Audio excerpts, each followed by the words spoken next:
Yep. What's up? Hey-o! And we're live. What's up, everybody? Welcome to our Healthy Families webinar. Oh, I'm a little out of breath. We're at our house doing this, and so our kids are downstairs watching a movie. Should I tell people that? Yeah. Is this great. like bad Kids are parenting 101? downstairs. They're contained. Kids are downstairs. But we might have some interruptions. There might- And if we do, you know what? It's a Healthy Families webinar. So Yeah. this is all about families, and that's what we're about. Why we chose to do it at home. Yeah, so we are, here we are. If you are on here, we want to make sure that we are actually live and going to where we're broadcasting on Facebook and YouTube. So if you are here, will you please post a comment, say hello, say that you're here. And once we get a few people here and we know you're here, we're going to get started and start rolling with things. Yeah, so I want to set a preference. I want to set a kind of precedence. Yeah, the groundwork. So we are kind of reviewing the notes and the main kind of talking points for today, and Dr. Meyer's going to get into it in just a minute.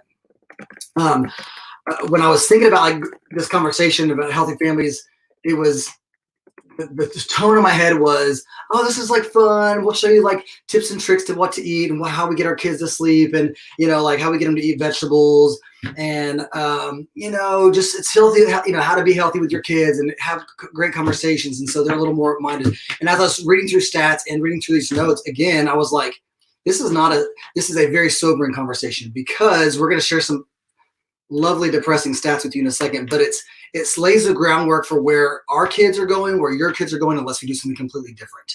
And so I don't want my kids to be a statistic, and they will be if we don't incorporate the 5 essentials and don't live that congruently. And the only way they're not doing that is because we're not doing that, because they mimic and they do what they see. And so I have these conversations all the time where people will say, well, I'm going to get heart disease because my dad had it and his granddad had it, or I'm going to get cancer, it runs in my family. And I say, it statistically that doesn't hold up, because our hearts have been working fine for thousands and thousands of years.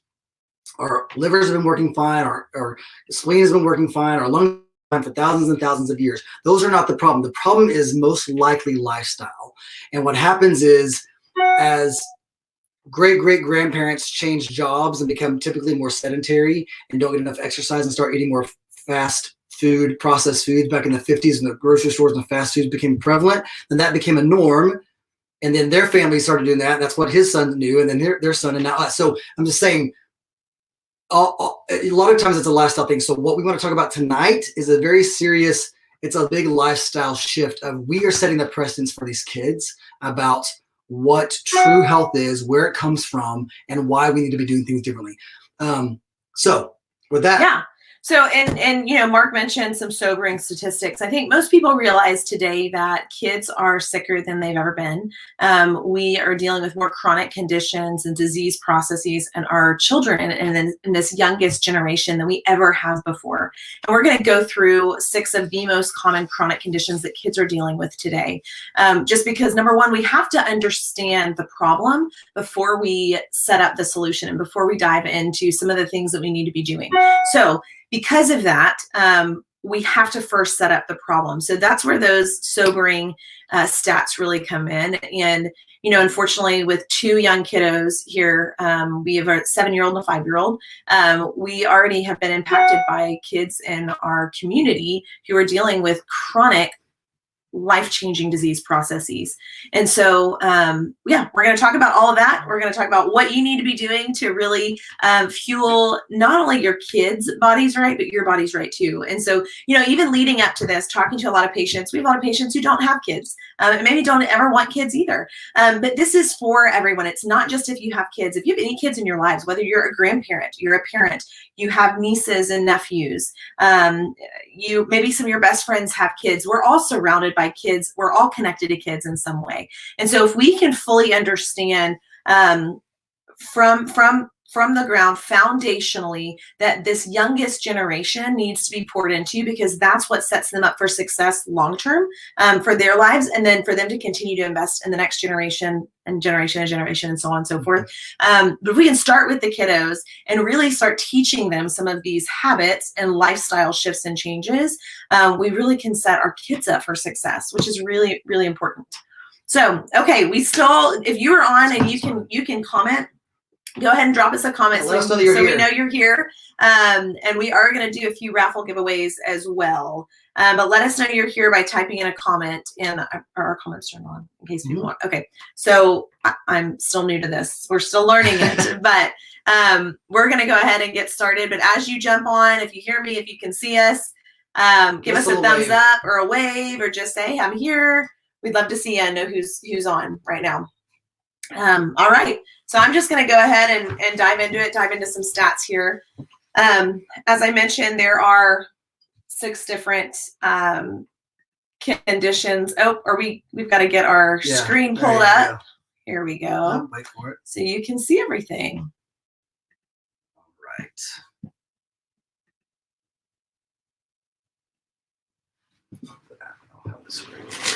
Okay. All right. So chronic conditions, chronic diseases with our kids.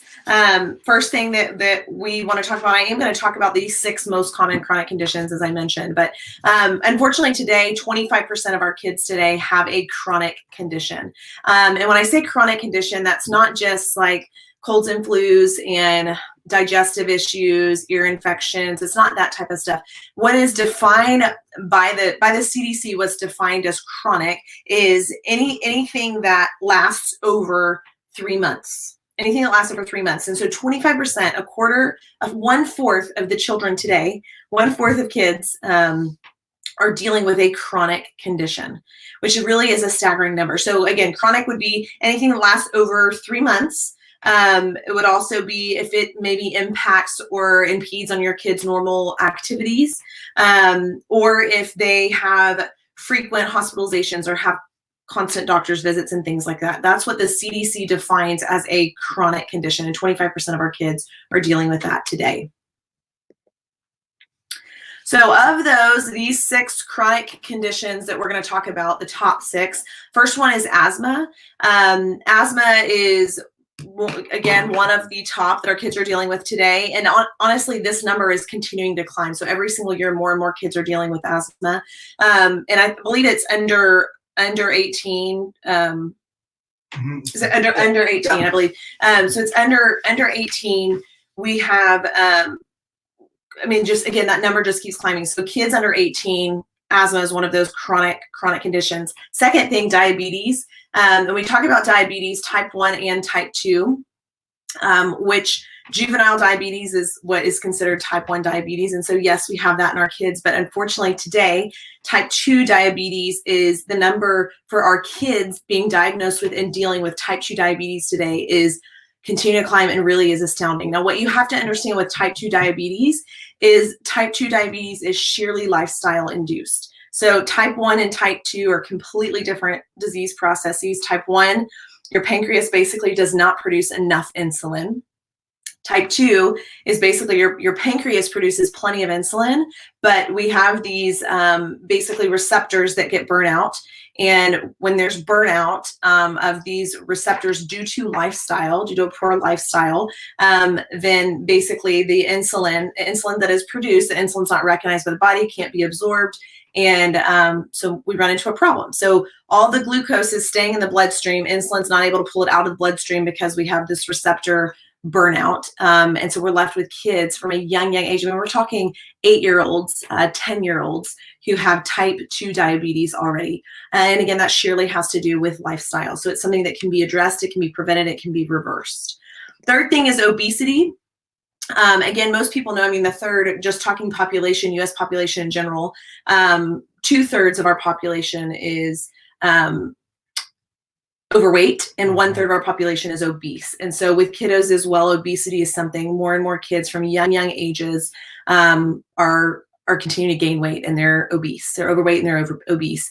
And statistically, what that shows is if you have a child who's dealing with obesity, already their chances of dealing with obesity at 18 years old and 35 years old, the chances of them continue to be obese for the remainder of their life, just that number, that percentage just continues to decrease. I think like by the time they're 35, if they're obese, they have a 10% chance that they will not be obese for the remainder of their life. So obesity is a huge problem that we're dealing with today. And that starting with our kiddos as well.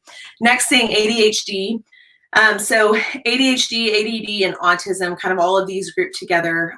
This has been, I mean, honestly, this is one of the top things that kids come into our office with, is focus and behavioral issues. A lot of symptoms that we see in young kiddos are the focus and behavioral issues. And so this numbers continue to climb. There have been a lot of direct links with nutrition being linked to that, specifically with the ADHD, food colorings, red dye, that has increased the number of kids who are dealing with ADHD specifically.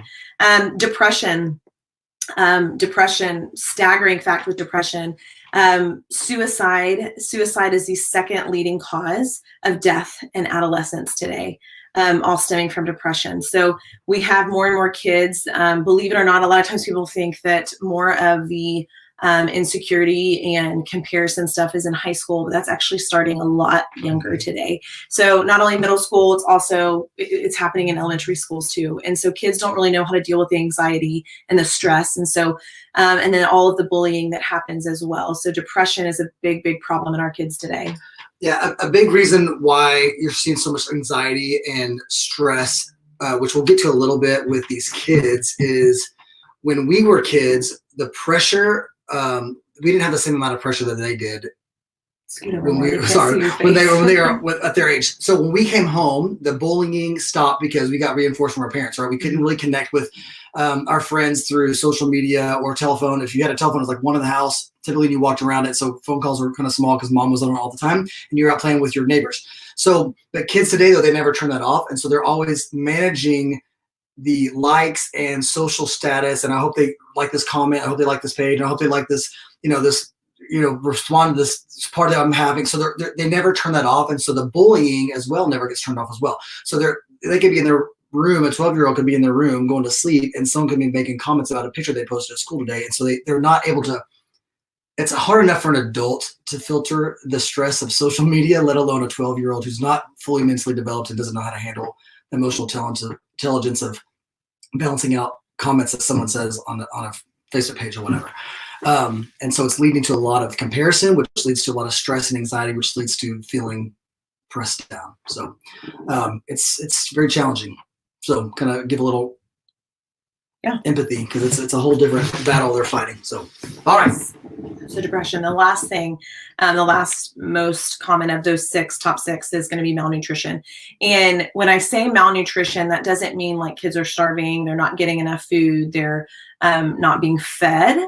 It's actually they're being fed and they're just being fed the wrong stuff. They're filled with junk food and toxins. And so they're actually being malnourished because their body's not getting what it needs. The body isn't getting the nutrients. It's not getting all the micro and macronutrients that it needs to function and heal properly. So big problem is malnutrition. Again, a lot of parents today deal with the convenience factor. And so they want to go grab something quick, whether it's for dinner or it's packing kids' lunches and stuff. And so they grab for the things that are in the packages, the processed foods, the Lunchables, the frozen pizzas, things like that are just quick and convenient. And I totally get it. Being a busy mom, those things are really appealing because it's quick, it's easy. You feel like you can keep your sanity. And the problem is, though, is the long-term effects that has, that malnutrition, that lack of nutrients has on our kids. And it's just obviously developmental, brain health, all of those things. So top six, again, asthma, diabetes, obesity, ADHD, ADD, autism, depression, and malnutrition. Those are those top six we're talking about today. So prevention through every stage, obviously, ideally the goal is to prevent any of these things from ever happening. And maybe you have a child or you have a grandchild or you have a friend, you're close to someone who's already dealing with one of these chronic conditions. There are options and there are opportunities for you to be able to implement and shift and change lifestyle to even reverse some of these conditions. So, but obviously number one, first thing is if we want to be able to prevent some of these things from ever happening. So can you give me my water over there, please? Yeah. So we'll go through each kind of age and kind of talk about symptoms.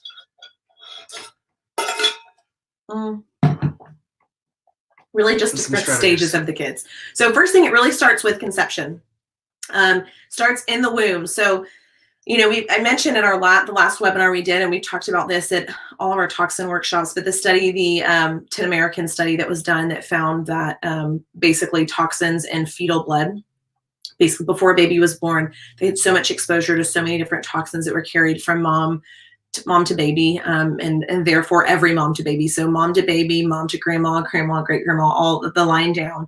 All these toxins traveled through to baby. So we know that even there, we have, prior to getting pregnant, the best thing you can do is take care of yourself, detox properly, make sure that you're doing all the right things to support your body properly. And then once conception happens and you're pregnant, then obviously you want to do everything possible to support your body through that entire pregnancy, because the end goal obviously is a healthy baby, right? After those 9 to 10 months. So starts in the womb. This next slide, I'm going to walk you through just some prenatal ideas and thoughts on nutrient requirements here. Number one, just over to the left side, you can see the different specific nutrients, vitamins that your body really needs. Iron, folate, iodine, zinc, vitamin D, vitamin C, calcium, and fiber. Things that you can be avoiding, which most pregnant women have heard. If they haven't heard, someone tells them, oh, you shouldn't be eating this because X, Y, Z. So on the right-hand side just shows you different things you can be avoiding. So most people have heard, yeah, you want to stay away from raw eggs, so like don't eat the cookie dough because of salmonella, and you want to stay away from raw fish, and you want to stay away from unpasteurized things and soft cheeses and things like that. So and those are just things that, again, typically are going to be more of bacterial issues that come from undercooked things. So and I do get this question a lot with moms throughout their pregnancy. Okay, so how should my nutrition look differently in each trimester? What does that really look like? And really, you're not going to have much as far as an increase in 2. You always hear, oh, you're pregnant, you're eating for 2. That's really not the case. You don't want to really be eating quantity. You don't want to be eating that much more food when you are pregnant. And depending on mom, you may not be able to keep a lot of things down throughout different stages of pregnancy, but really you should only be adding calories to that 3rd trimester, and that's really when the baby is continuing to grow, and that's when the baby grows the most, is in that last little bit as you're working through up towards estimated due date of the baby. So make sure during that 3rd trimester is really when the calorie count increases, and it's about 300 calories a day. So these are just a handful of things, just prenatal things that you can be doing. Chiropractic and pregnancy, we see a lot of pregnant patients in our office, and I wanted to touch on this just briefly. Obviously we address the nervous system to remove interference to allow the body to function and heal optimally all the time. So same thing applies to mom while she's pregnant, but even more so, not only are we trying to make sure that there's no interference to mom for her health, but also to a growing, developing fetus. We want to make sure that that baby has everything, it's able to get everything that it needs throughout that entire pregnancy. And additionally, with mom's body, we want to make sure that the mom's pelvis is in that proper opportune position leading up to labor and delivery of baby. And research has shown over and over that regular chiropractic care through pregnancy significantly decreases labor time in women. So we want to make sure that that whole pelvis is in the right position so that it's easier for baby to descend down birth canal and be birthed properly. So chiropractic can significantly help with that. There's also a lot of times as you get throughout later into your 2nd trimester and then 3rd trimester, a lot of symptoms for pregnant women can be low back pain just because of the added weight in the belly. And so it can cause low back pain and some issues with that sitting bone, your sacrum. And so chiropractic can really help to make sure that those bones stay properly aligned to keep pressure off of the nerves and to keep mom comfortable. So chiropractic in pregnancy really is essential. I can't imagine going through any of my pregnancies without it. As far as a prenatal, it really is important and essential throughout pregnancy, making sure your body is getting everything that it needs.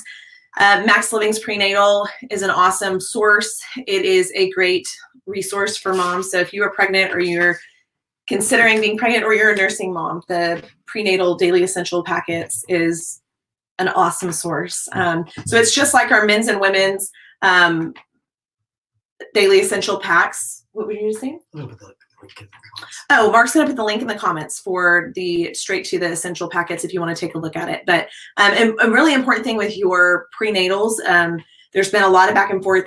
High quality supplements across the board. You always want to make sure that your supplements are high quality. The last thing you want to do is take supplements that have poor quality, you're really just paying for, really lack of better words, expensive urine. If your body doesn't know how to properly process and assimilate those vitamins and minerals, it really doesn't do you any good. So you want to make sure you're getting a high quality supplement across the board, prenatal or not. When it comes to prenatals, though, specifically, you have the folate, folic acid. Folic acid is a synthetic form of folate, so you want to make sure that your prenatal has folate.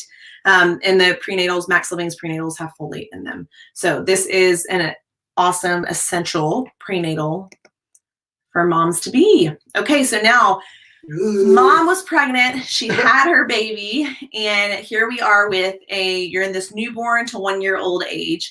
And just a handful of things of milestones baby starts doing. Baby starts to smile, rolls over, sits up, crawls, may even start taking some steps. And again, these are just little milestones. If you're like, oh my gosh, my baby hasn't done XYZ yet, or as we go through some of these milestones, mine was in a totally different window. That's okay. That's okay. This is just kind of across the board. This is typically when things start happening. So just different milestones for that newborn to 1 year old stage. Those are what we want to be looking for and make sure that we're seeing happen. As far as breastfeeding goes, breast milk is the ideal nutrition for your baby.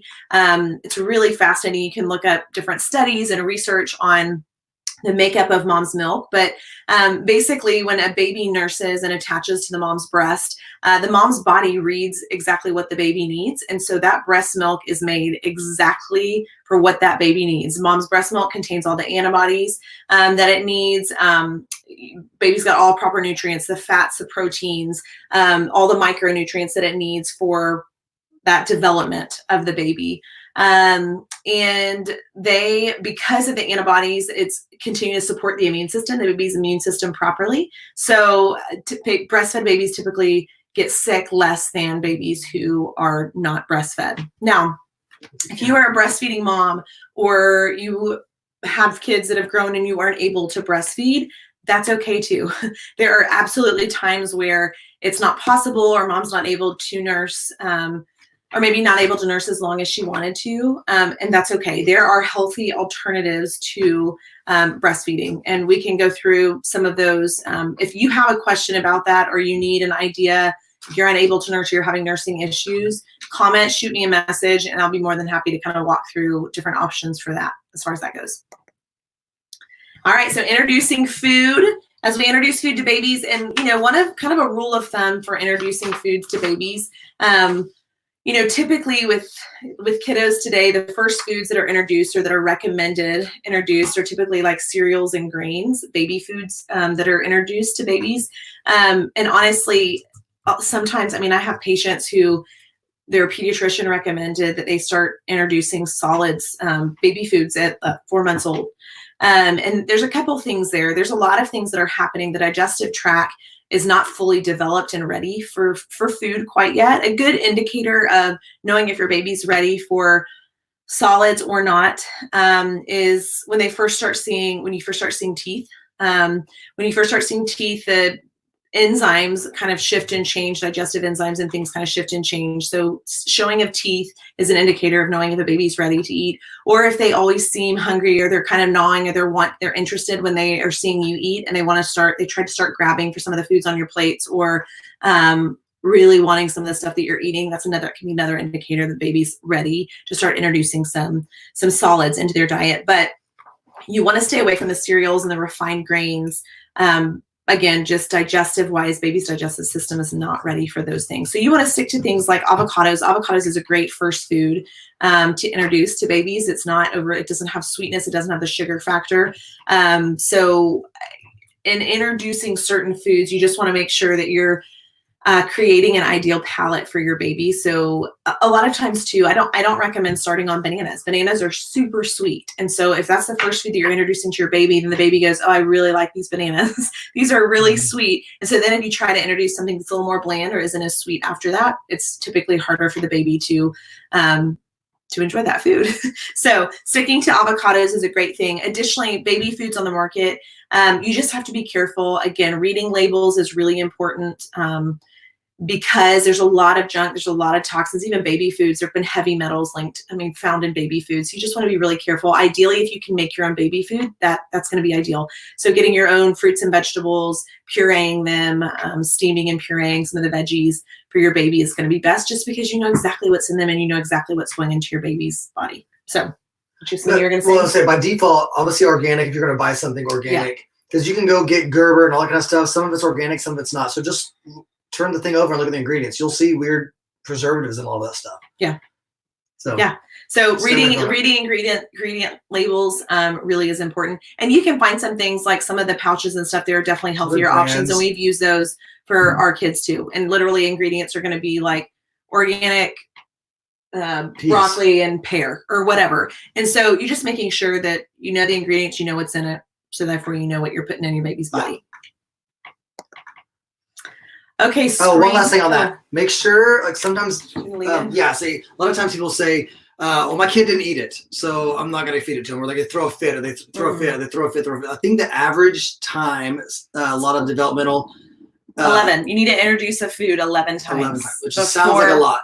It does sound like a lot, but science and research has shown 11 times before a baby can, you can say, okay, maybe we'll try that again a little later. Give it a while before you try to introduce it again. But I mean, introducing that food over and over and over again is going to be Here's the thing. You're the parent and you don't want the repercussions when they're 12 and 13 and will not eat vegetables. Or we have some patients who will not eat vegetables and they're 55. So, and their bodies are right because of it, right? So it's one of those things where I'm like, you got to lay this groundwork now because where this becomes a norm. And you're going to have to deal with a few fits, but then you kind of get over the hump early versus having to deal with a 12 and 15-year-old who won't eat vegetables. So push through. Yes. All right. Screen time. This is a big one. Yeah. We're in a technology age, and believe it or not, over 92% of 1-year-olds have been on the screen. They've been exposed to screen time, and whether it's playing on a phone or watching a movie or whatever. And babies just aren't ready for it. They're not developmentally. They're not ready for it. It can really impact their sleep cycles. It can impact their development. Obviously, their attention, all of the things. So the longer you can kind of stave that off, the longer you can avoid that, the better. Do you want to add anything on screen time? No. Additionally, too, with kids, starting with a baby.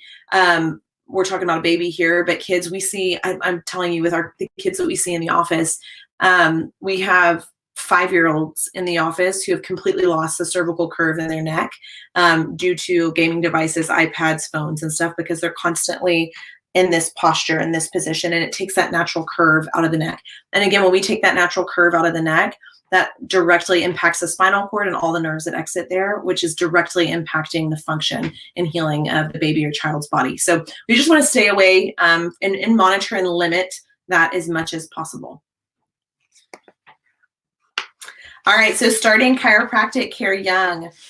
We have, as I mentioned, we see a lot of babies. We see a lot of kids in our office. We see a lot of pregnant mamas. So we take care of a lot of them. And there, I mentioned earlier, we do see a lot of kids. I'll say the most common things that we see kids for in our office as far as symptoms go, and as far as specific things they're dealing with, conditions they're dealing with. I would say in our newborn to 1-year-old stage, the babies, we see a lot of reflux, we see colic babies, we see ear infections, even in babies. Those are probably the most common things that we see. Constipation as well, so some digestive issues. Baby hasn't pooped in 4 days. And so, we see stuff like that with the babies and kiddos. And, research varies anywhere from 80 to 95%. There's several different articles and all of those numbers kind of vary. But we've seen 80 to 95% of newborn babies just from birth alone have trauma to their spine. And again, if there's trauma to the spine just at birth, although birth is completely normal and natural, if a baby, that's across the board, trauma to the spine, whether it's a vaginal or C-section delivery, 80 to 95% of newborn babies have that trauma. So the pulling, the twisting, the twerking, if vacuum extraction is used, if forceps are used, C-sections, things like that, there can be a lot of trauma to the spine. And if it's not addressed properly, again, then there is, there's the trauma to the spine, which creates pressure on the nerves. When there's pressure on the nerves, the body can't function properly. And if that's left there and it's not addressed, over time, it just leads to more and more problems. So this is why we see kids. This is why I adjust babies. I adjust mamas throughout pregnancy. I adjust moms during labor. I adjust baby right after birth, because we want to make sure that those babies are starting their lives out in the best possible way with an optimally functioning nervous system. Optimally functioning nervous system. So we do start them young. We see lots of babies. So other things, we already touched on some of this, but one thing I didn't mention was in nursing, inability to latch. If you notice your baby isn't turning its head to a certain side, that's a great typically that is an indicator of there being a misalignment in the top couple of bones in the baby's spine. So we just want to get a good look at that. But all those things I mentioned, the reflux, constipation, sleep, respiratory issues, and then ear infections. So all of those things are things that we see in a baby. So our next stage, toddlers 1 to 3. So those specific milestones, just quickly walk by themselves. They can hold a drink and from a cup. They can speak words. It is. And then they can also speak little phrases. So you're really starting to see shifts and changes from, oh my goodness, you're not a baby anymore. You're actually a toddler now. You're talking and walking and doing things. One stage.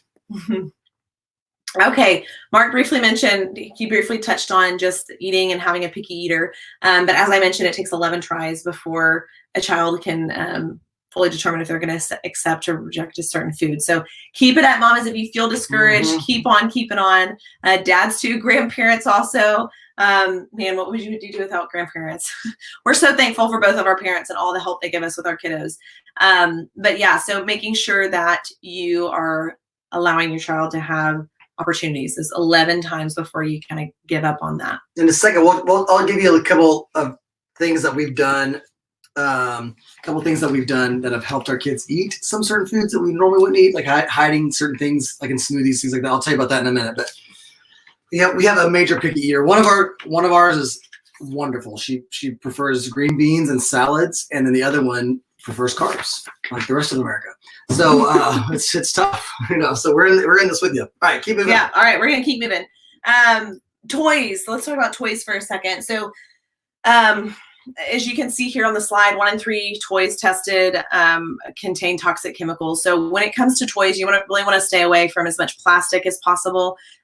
Plastic toys are going to be the things that really contain the chemicals. So the BPA, the lead, the formaldehyde, the phthalates and PVC, those things are going to be in more of the plastic items. So ideally you want to stick to wooden toys, bare minimum with plastics. You want to make sure BPA free. So typically toys that you're going to find at like the dollar store, things like that, you really want to stay away from that stuff because it's typically pretty toxic. And specifically lead. A lot of stuff made overseas too has a lot of chemicals and heavy metals and just toxins in them. So you really want BPA free, bare minimum with plastic, and then American made toys, wooden toys are awesome. Especially at this age when they put everything in their mouths. So it's one thing to have a 7-year-old play with the ball from the Dollar Tree, but 1 or 2 or 3-year-olds, there's gonna be lots of saliva on that. They're gonna be licking it and doing all sorts of stuff. So, yeah, staying away from it. Preschoolers, okay, we're at our 3 to 5-year-olds now. They can do colors and numbers. They can form sentences. They play with other kids, and then you notice their phrases and the words they're saying, things are a little more grammatically correct. So again, just little ideas, pinpoints of, hey, kind of where a preschooler would be, a 3 to 5-year-old. This is where they would be. Yeah, let's pause for a second. Yeah. We're going to do a giveaway. All right. So, what do you have? Oh, okay. So first thing we're giving away is vitamin D3. So Clear Labs vitamin D3. So this is a great way for little kids, 3 to 5-year-olds, even newborns, infants, to get their vitamin D to supplement that, especially when they're having colds, because it's liquid. You just drop it in their mouth and it doesn't really taste like anything. Or you can just put it in like a little, what do they drink? You don't feed water to kids, do you? Babies? What? Not babies, no. Oh. You can just drop it in their mouth, though. Got it. It's not a big deal. But what's great about this, adults can take this too. So it's just, it's going to be the dosing. that you're looking at when you're looking at this. So it's a really easy way to get D3. And remember, D3, why is it important? Foundational for our immune system. So right now, this is something that every single one of you should be taking, your kids as well. Supporting the immune system properly. You want to make sure that everybody's getting good D3 in there. So this is a liquid form, which again is wonderful for children. So what we're going to have you do is type in to the comment section, healthy families. Healthy Families, the name of our webinar, Healthy Families. Type it in the comment section. Draw a name from those who. And we're going to draw a name later on. Yeah, later. We're gonna. So we're not actually giving this away right now. But if you want this D3, this vitamin D3, go ahead and enter right now in the comment section, Healthy Families, and you will be entered in to win this vitamin D3. Hey-o. All right. Okay, so this is kind of, we talked about the screen time already. This kind of piggybacks off of the screen time, just TV, not just on like phones and games and things like that, but just TV in general. I know right now as everybody is kind of camping out at home and quarantining at home, there's probably a lot more TV that's going on than normal because we're not in our normal routines. We're not out and about as much. So just be careful, you know, on average, kids between the ages of 2 and 5, as you can see right here, watch about 32 hours of TV a week, which is quite a bit of TV. So right now, what you want to do is you want to focus on, and that's not saying you can't ever do screen time. Screen time is okay, but focus on educational things. So when they do have screen time, that they're also learning something. It's educational and age appropriate, obviously, and getting outside more, getting air, expending energy, exercising, running around, swinging, going on walks, bike rides, going on scavenger hunts, on little adventures in your neighborhood, just walking around. Getting outside is going to be really important. So trying to occupy and fill your time up with things for your kids. Again, what this does is this sets them up for creating healthy habits long-term. So if your kids start watch from a young age, they watch a lot of TV, then guess what? That is a habit that becomes established. And then typically the rest of their life, they're watching more and more TV. So if you can establish a healthy habit of getting outside, of exercising, of moving more often, doing family workouts, which we do, our kids love to do workouts too.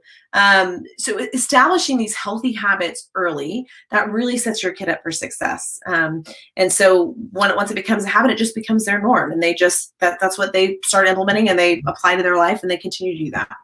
Did you want to add something about that? Yeah, I do want to add something. So I think a lot of times when I see, and there's no judgment here, but when I see kids on technology, it's usually in a restaurant. And I know parents are tired and they're like, I've been at work all day and this is challenging. And I don't want to parent, right? It's like, I don't know. I got to keep you quiet. You're fussy. You're arguing with your sister and you're arguing with your brother. So we're just going to get on your iPad and watch a movie, play a game. So I totally understand.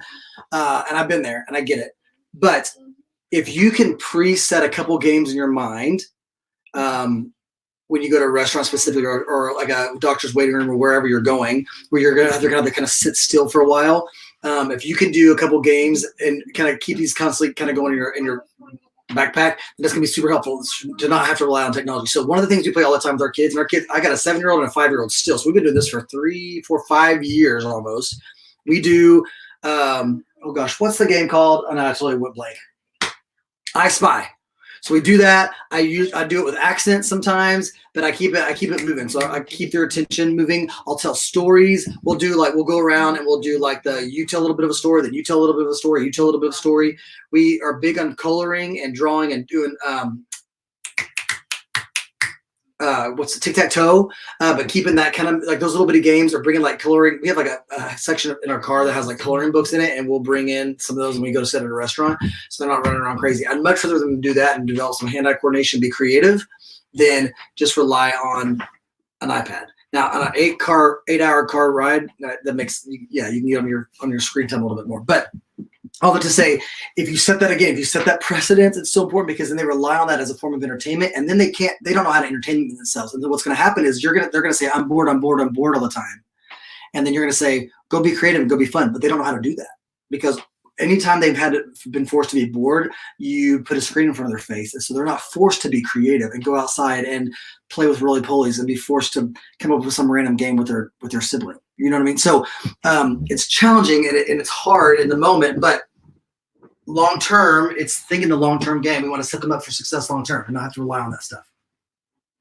Moving on. Yes. Okay. So this next thing, outdoor play, I briefly mentioned a little bit about this, but on average, 5% of kids meet daily exercise recommendations. And just as an example, preschoolers would be a good example. Preschoolers should be getting 3 hours a day, on average, 3 hours a day of outdoor activity, outdoor play.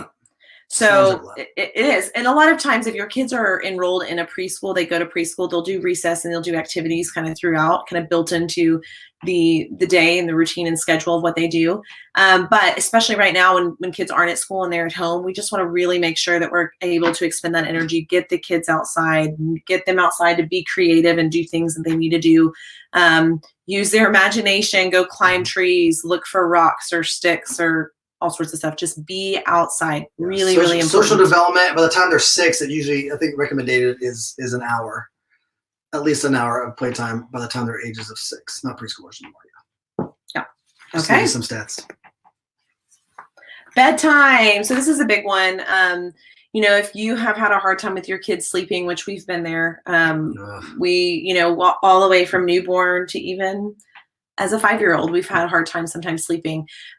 What's most important with sleep is to create a routine though. Yeah. So once you kind of have if you get home from work, you come home from work, you do dinner, you do bath time or showers, you read a book, you do prayers, you do story time, whatever it is, just getting into your routine and your rhythm and creating that for your kids really helps to establish just those boundaries. And kids really thrive when they have those boundaries and they have routine and they have schedules. So creating a routine for your kids, for your family is going to be important. Most preschoolers you can see here need 11 to 13 hours of sleep a night. So making sure that they're getting in at a decent hour, especially if they're enrolled in a school program where they have to get up at a certain time or you've got to get them up and drop them off before work. You just want to make sure that you're kind of whatever their wake up time needs to be, you're kind of counting backwards and saying what time do they really need to be in bed to get a good night's sleep, because that's huge for development. That's huge for attitude the next day. That's huge for social engagement. It's really important for a lot of different things. So making sure your kids are getting enough sleep really is important. And the best thing to do is to create routine at night with that. Okay, milestones for school-age kids: heightened ability to describe feelings, increased desire to be accepted by peers, longer attention span, and their independence has increased now. So this is, again, 5 to 12-year-olds. School. So, again, if your kids are already in preschool, that's they've already had that introduction. But sometimes as kids get, especially kindergarten's kind of that big time where kids are going off to school for the first time, or maybe they weren't enrolled in a preschool and they were at home with mom or dad or a nanny or someone, a babysitter during the day, and now it's time to go to school. There can be a lot of different stresses and anxieties with that. So it can be overwhelming for kids. So as they start going to school full time, so just making sure that you can encourage and support them emotionally throughout that is going to be important, because if you can teach them just different strategies of managing stress, that type of stress for them as a 5-year-old, then what you're doing is you're establishing a healthy habit. You're establishing a healthy routine for them from that young age that then can translate way older. So if they're learning stress management and how to handle stress as a 5-year-old, then as a 25-year-old, that habit has already been established. And so when they deal with things that are a little more pressing and a little more maybe larger decisions in their life or larger stressors in their life, they know how to handle that appropriately. So just support, emotional encouragement and support for kiddos as they're entering new seasons or they encounter situations where there's a little bit more stress and anxiety that can come from that. Okay, we talked about childhood obesity, but 1 in 5 kids today are considered obese. So again, that's not just overweight, but that is obese.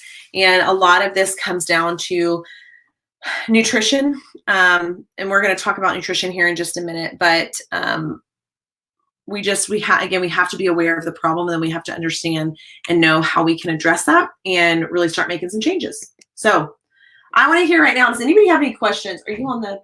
Mm-hmm. Okay. Anybody have any questions right now? Anything going on? Feedback? Talk to us. If I don't like just talking to a screen, I want to hear from you.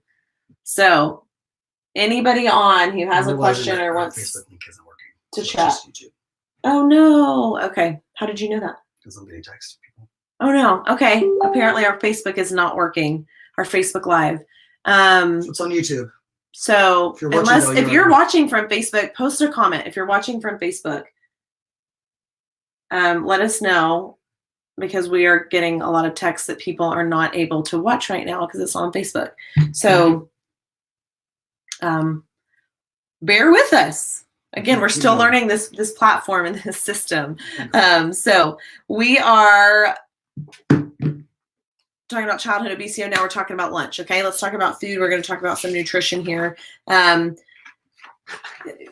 School lunches are big.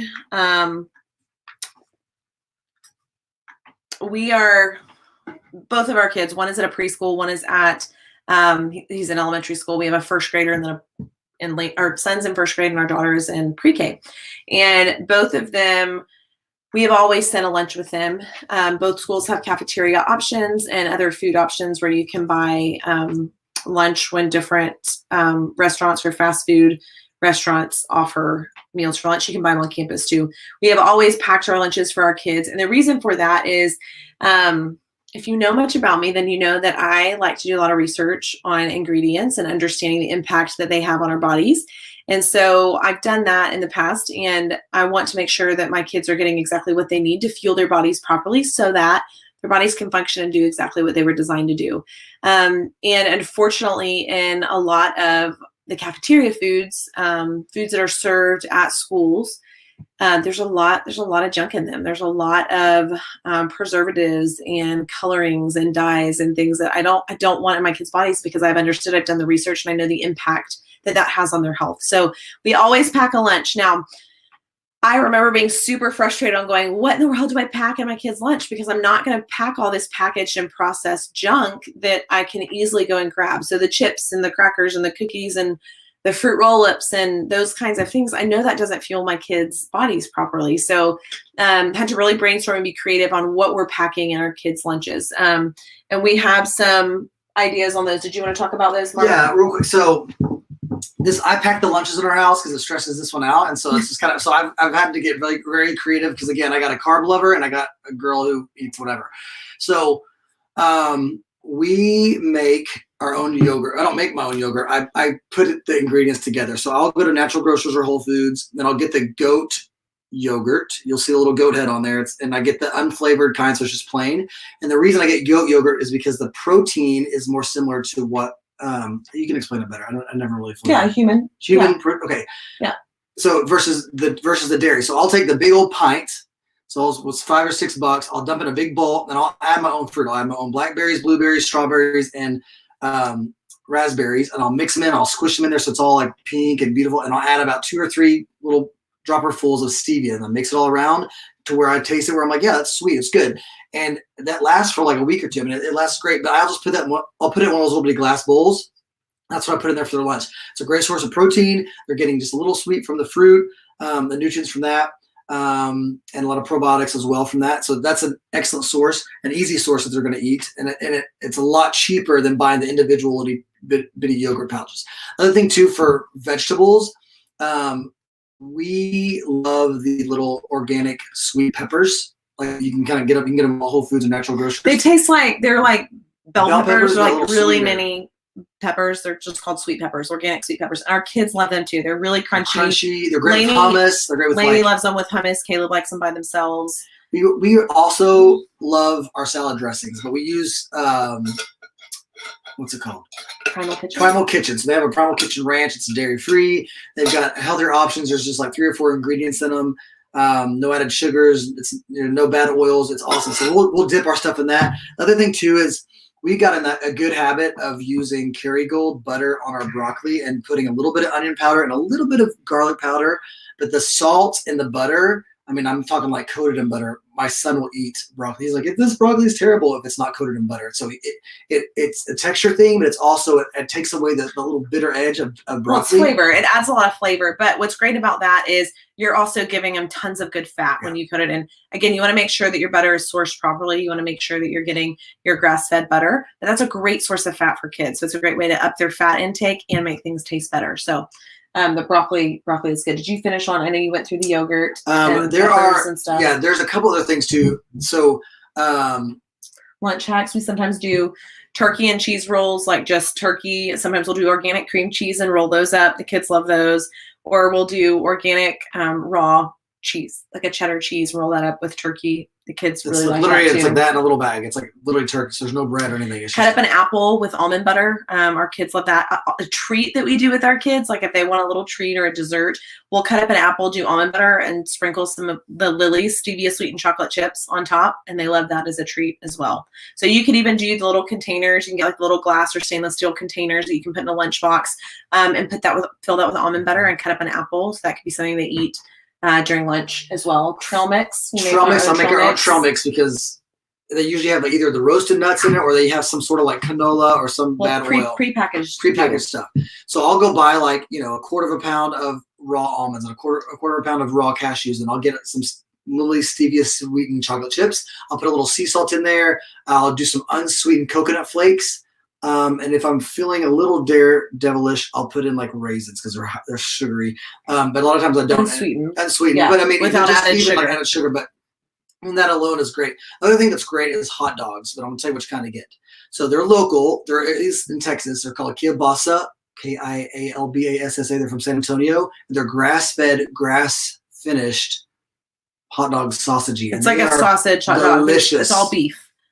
Super clean source. But also just all beef, organic, all beef, grass-fed hot dogs are a great option too for kiddos. Okay, really quick, if you are on Facebook, if you're watching from Facebook right now, can you please comment? We had a Facebook issue. Yeah, sorry, we're just not live on Facebook. Type in a comment if you're watching from Facebook. Just say hi, give us a thumbs up. Let us know you're here from Facebook because we are having Facebook issues. We had some technical difficulties with Facebook, so I'm not sure what the issue is with Facebook, but I think we had some issues with this last round too. So we're trying to figure it out. Just let us know though if you are on Facebook and you are watching. It looks like we are still getting texts that it's not on Facebook. We're gonna. So, all right, no worries. Keep going.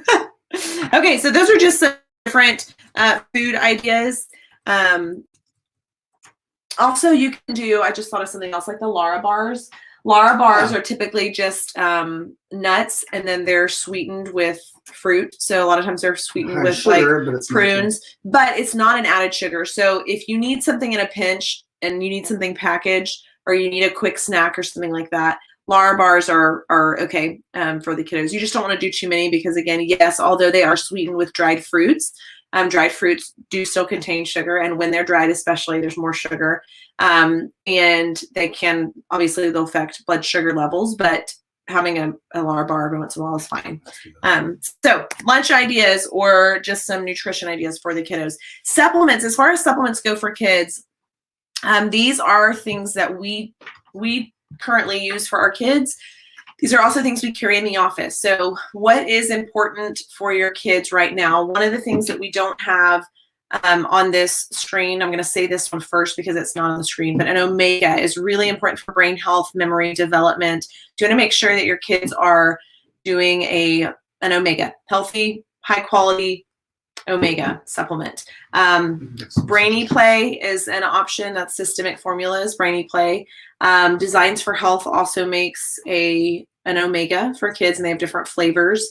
And so make sure that you're getting a high quality omega for your kids. Now, next things you'll see on our screen here, the probiotics. Clear Labs has a probiotic. It's a chewable probiotic.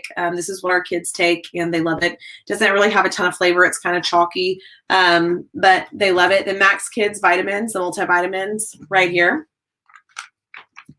Our kids love these. I love these. Love 'em. It's peach apple flavored, and they're delicious. So Natural.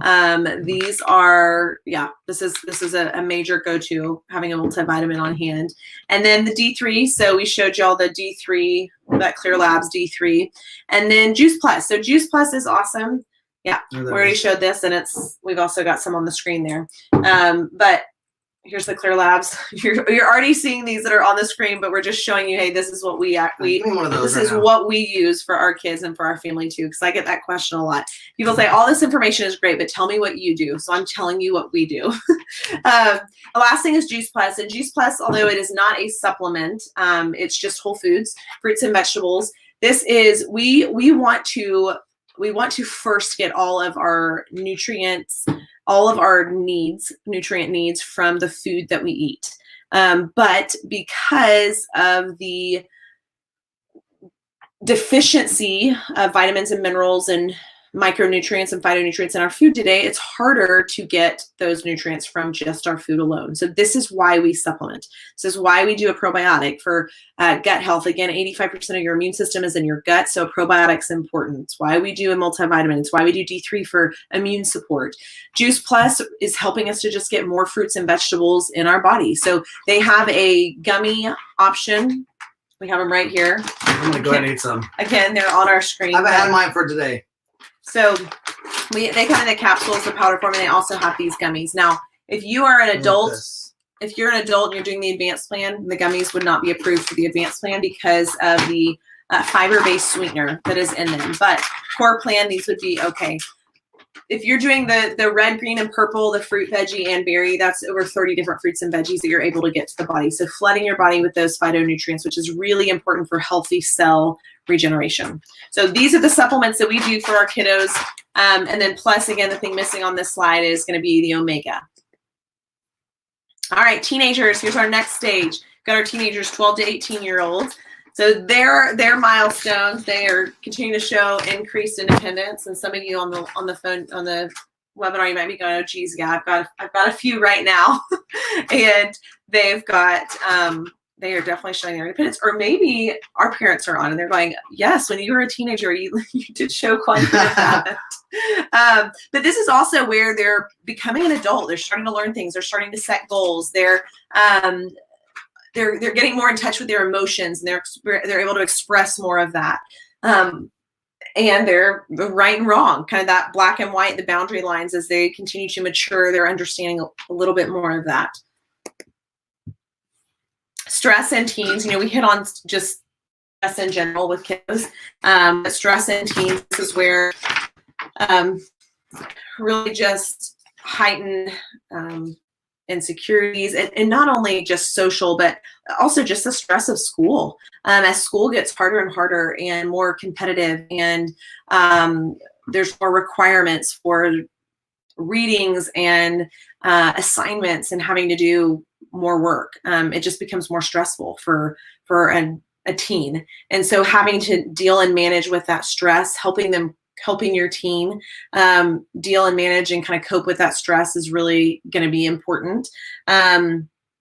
So just like we would talk with adults on what do we do to help manage our stress, I'd say the same things you need to be applying to your kiddos and even specifically teens. So just getting outside more, going on walks, exercising, keeping a journal, journaling, doing a gratitude journal, thinking about things that you enjoy, talking about those things, processing how you feel, talking about how you feel. Those things are really important for teenagers because a lot of them are trying to understand as they've gone through puberty, they're going through puberty, and there's this increase in this influx of their emotions and really trying to understand all of that.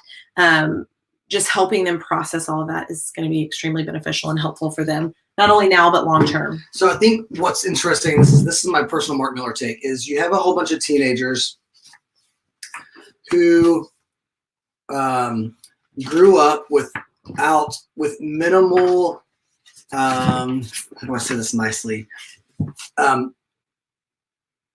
Not having to lose, right? So if you tried out for the cheerleading team, in general, everyone kind of got on, right? Because we didn't want to exclude people. Everyone got a ribbon. Everyone got to participate. There wasn't a lot of like, hey, you didn't make the tryout, you're off the team. It was kind of like, well, you can be a part. So there was kind of this we didn't want to exclude people, and in our attempt to be nice and not hurt people's feelings, what it's done is it's couched our emotional intelligence and being able and you enjoyed.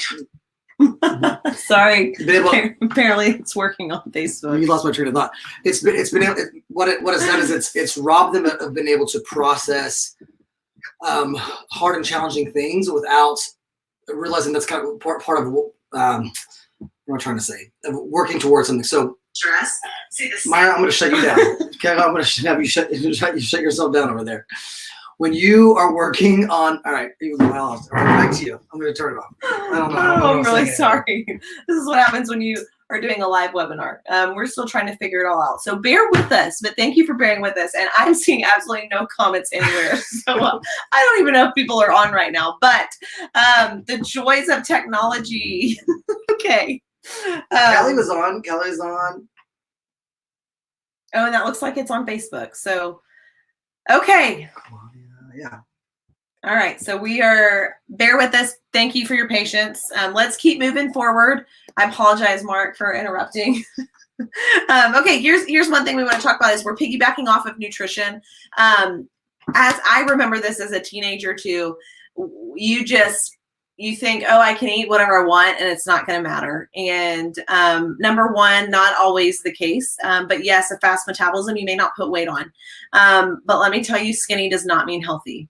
If you are fueling your bodies with what this girl is eating in the picture, which looks like maybe a double cheeseburger, quarter pounder, I don't even know, maybe a McDonald's, whatever they sell that has, I don't know what they sell, but this burger has a lot of processed junk in it. I can guarantee you that burger patty is conventional. It's filled with hormones and antibiotics. The bread is highly processed and there are bad fats. There are rancid oils, all of those things that really just wreak havoc on your health. So just because you can prevent weight gain does not mean you should be eating it. Again, you want to be fueling your body properly. You want to be fueling your body with things that are going to make your body function and really thrive optimally. So we're going to just toss the junk food out. Toss the junk food out. All right, chiropractic care. With chiropractic care, we mentioned with little ones, young kiddos, maybe you're an adult watching and you're going, hey, I want to understand a little bit more about chiropractic care for myself. I want to understand a little bit more chiropractic. As an adult, I understand you see babies and kids. We see, again, pregnant moms, newborns, babies, all the way through geriatrics and everyone in between. And chiropractic, again, the reason we address the spine is because the spine is what surrounds and protects the nervous system. And your nervous system is the master control system in your body. And that master control system literally runs all function and healing in your body. And so when your spine is properly aligned, your nervous system is able to thrive, is able to function and heal optimally. When your spine shifts out of position, it puts damaging pressure on the nerves, therefore decreasing function in the body. Our goal is optimal function in your body all the time. So whether you are 2 hours old, you are 42 years old, or you are 93 years old, we want to make sure that your nervous system is optimally functioning and healing. So what does that look like? How does that look for you? Or how do you know if there are issues or if you should check and see if, go get checked out by a chiropractor, make an appointment to come into the office. How do you know if that's something that you need to be doing? Well, number one, there can be a lot of different reasons for you or your kids. There can be a lot of different reasons, whether there are symptoms, there are red flags or warning signs that your body's not functioning properly, which typically is going to can be pain related, but can also just be kind of out of the norm symptoms. So whether that is headaches, low back pain, sinus problems, allergies, digestive issues, cycle issues, neck pain, shoulder tension, asthma, the list goes on. And again, when I mentioned all the way back down to our newborn babies. How was their birth? Were there forceps involved? Was there vacuum extraction? Was it a vaginal birth? Even if it was a vaginal birth, did the doctor do any twisting or tugging or pulling on the baby's head to assist mom in the birthing process? There's a lot of things that can be factored into that. And then we have a baby, and I didn't really break this down earlier, but with our newborn infant stage, a lot of parents will use the seats, the carriers, the boppies, the bumbos, those types of things for their babies. And unfortunately, what that does is it prevents the baby from moving properly. And a lot of times parents will also let their babies if the baby has fallen asleep in the car seat, they'll let the baby sleep in the car seat. And unfortunately, that's not supporting the spine properly. And so it can actually be doing more harm than good to the child. So you just want to make sure, yes, there's a time and place for that. And I get it. If you've been going on like 2 hours of sleep and you're like, the baby actually fell asleep, I'm not moving it, it's asleep. I get it. I've been there. I've done that. But as far as creating habits, making sure that you're not doing that long term. It doesn't become a habit for you doing that with your kiddos. So really quick, just back to just symptoms with what you're dealing with. We have someone at our door knocking. But as far as your nervous system, making sure your nervous system is optimally functioning, again, we want to make sure if you have any of those symptoms, or you just want to know, hey, can I come in and get checked out? What does that look like? What do we need to be doing? What we do in our office is we do an initial consult. We do an exam.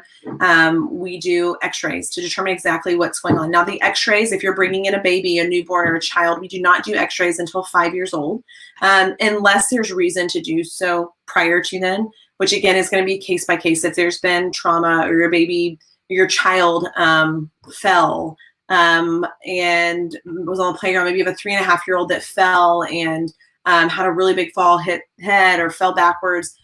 There may be certain traumas that I would x-ray prior to that, but typically we start x-raying at 5 years old. Once we can determine exactly what's going on, then we can walk you through what recommendations need to look like and go from there. But honestly, the first thing, we just need to see if we can help. And once we can determine if we can help, then we get on that next step. So spinal development, obviously with babies, kiddos, really important. But even for you adults, if you're like, hey, I don't have kids, but I'm interested for myself, we can absolutely get you helped out with that. And Mark just stepped out of the room, but we do have a way to schedule the appointments online. And I'm new to this, and I'm not quite sure. Lydia, if you're on, I don't know if you know how to do the Calendly stuff. And if you do, you can chime in and let us know. That would be wonderful. Again, Mark is the one who mainly got all of this set up, and he just stepped out with one of our kids. So I'll jump back to that here in just a minute.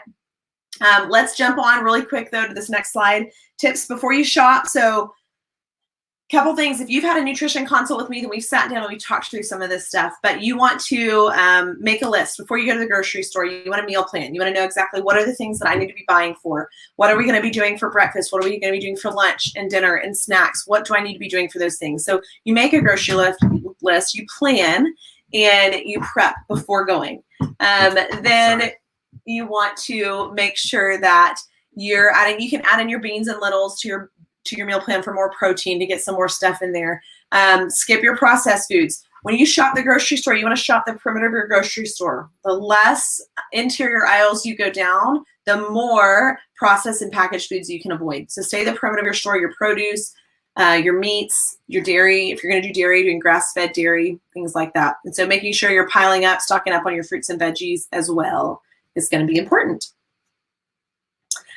With at home, just ideas at home, cooking and freezing. So if you buy a bunch of stuff, and you don't want it to go bad, make a big bulk recipe of something and freeze it. You can eat it later, you can thaw it later, and then eat it. And grow your own. If you have ways of having your own container gardens, you don't have to have a huge yard for this. People do this in apartments, like on their porches.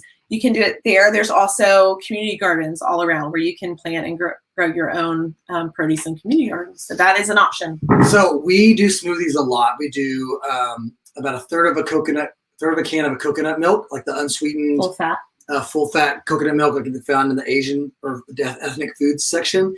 And then we do a handful of berries, mixed berries, organic berries. We'll do a little bit of the Max Living protein powder, like a scoop for 2 scoops for all 3 of my kids. Equivalency. And then sometimes I'll put some almonds in there. Sometimes I'll put almond butter in there. Sometimes I'll put a little stevia in there. Sometimes I'll put in cinnamon in there. But a 12-ounce cup or 8-ounce cup, it will fill up my kids because they're getting protein and the fat. and there's usually some left over. So Dr. Meyer the other day said, hey, why don't you freeze that in these little popsicle molds or even in a cup and we can use it later. So we have these little silicone popsicle molds, and so I have them in the freezer, and our kids are like so excited to have a frozen smoothie. And I'm like, you have this all the time. Well, they're excited to have a popsicle. So, you know, it's what you make a way to it. So reuse it. Yeah, we use the leftover smoothie and we just put it in popsicle molds. And so now they have a little special treat. It's really a smoothie that has a ton of healthy stuff in it. I know, right? And they love it. So it's a win-win for everyone. Win-win for everyone. Can you touch on the Calendly stuff? You walked out right as that. Oh yeah. So if you would like to make an appointment locally to schedule a new patient consultation with Dr. Meyer, where she'll go through your history with you.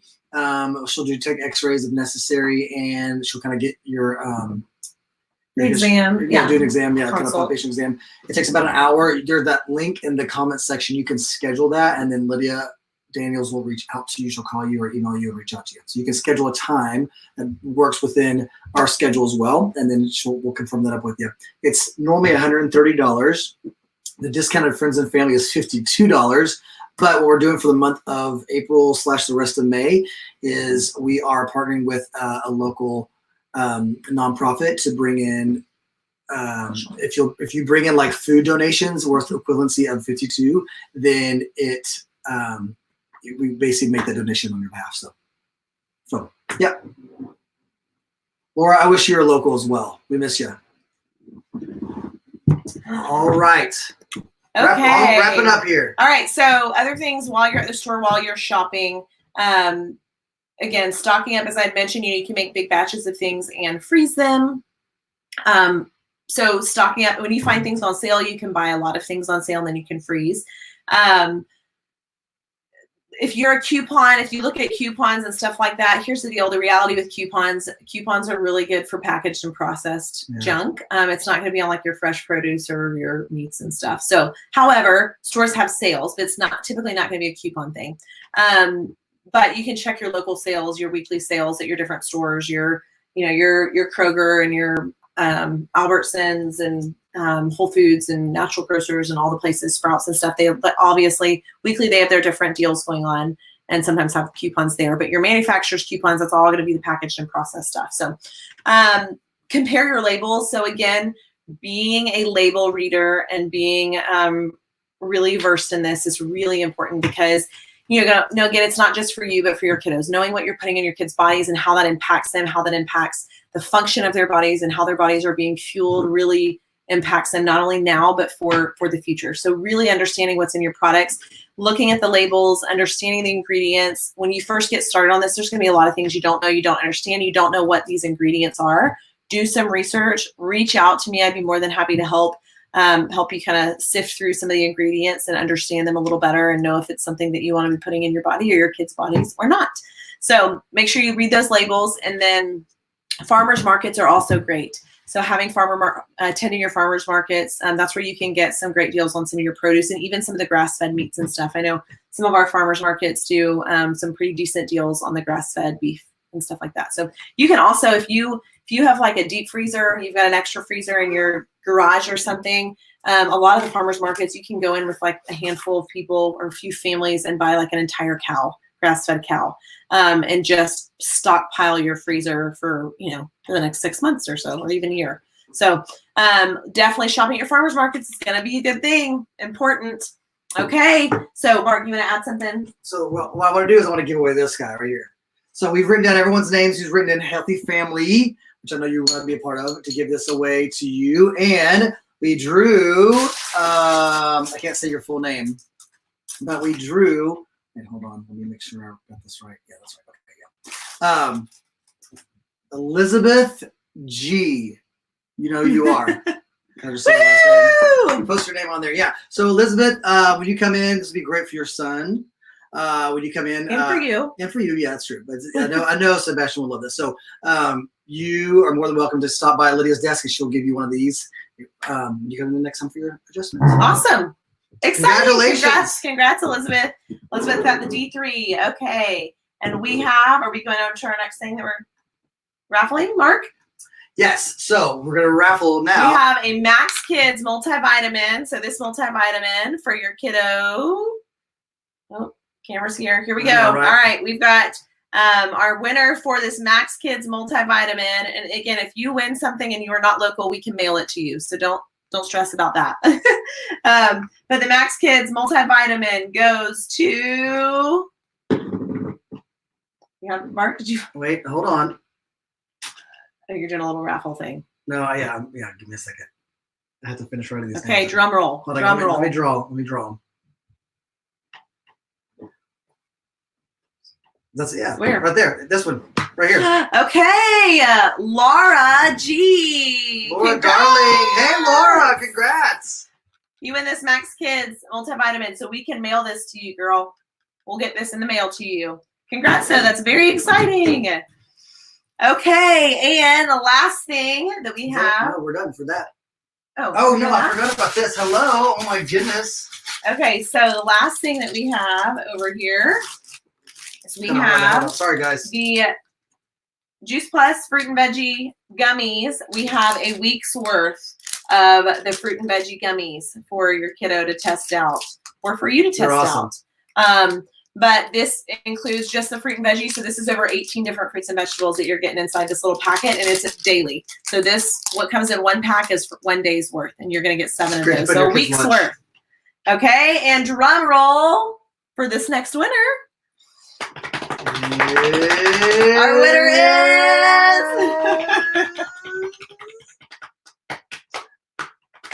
okay, Kim S. Hey, Kim! Woo! Kim, you have won the week's worth of the Juice Plus gummies. So we will have those ready for you at the office at your next visit as well. Awesome. Okay. Marco, what would you like to add? Guys. Tell them what we're doing next week. Sorry about the Facebook mishap. Goosh. Okay, here's what we're doing next week. Since we're all trapped in our houses, even though a lot of us are still working, either way, it doesn't matter whether you're essential or not. I'm going to host a workout, which is going to be, you can't make fun of me though, as I flop around the floor, but we're going to do this together. I'm going to show you how to do a very, very quick, easy, not simple workout. We'll put it that way. And there's modifications. Simple, not easy. Is that what it is? Yes. Simple, not easy? Simple, not easy? It's challenging, but doable, and you can modify. Challenging and doable. And there's modifications for like the CrossFitter guy, and then the person who's like, I can't even bend over to touch my toes because I'm not flexible, or I haven't worked out in 30 years. Yeah, or whatever. It's super simple. We're using body weights, and it's going to be simple, very, very short, so 12 to 15 minutes. We're going to be doing it I'll be doing it at my house. I'll just set up this camera, and I'll be workout live with Mark next week. When is it? It's going to be Monday we're going to do it at 2 different times. Monday at noon, straight up, right on the lunch hour, and then we're going to do Wednesday at 7 p.m. Because we have to work.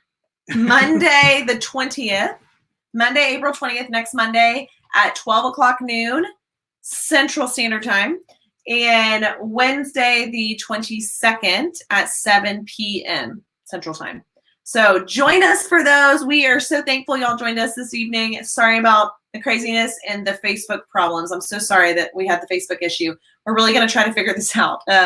So we will, hopefully the next webinar we do, we will be ready for you. Facebook will not have any issues, and we'll go from there. Okay. I hope everybody has a wonderful evening. Thank y'all for joining us. We love you. And Mark, would you like? That's it. Okay. Guys, love y'all so much. Y'all have a great night. We had a good Easter yesterday, and we will talk to you soon. Okay. Love y'all. Talk to you later. Bye, guys.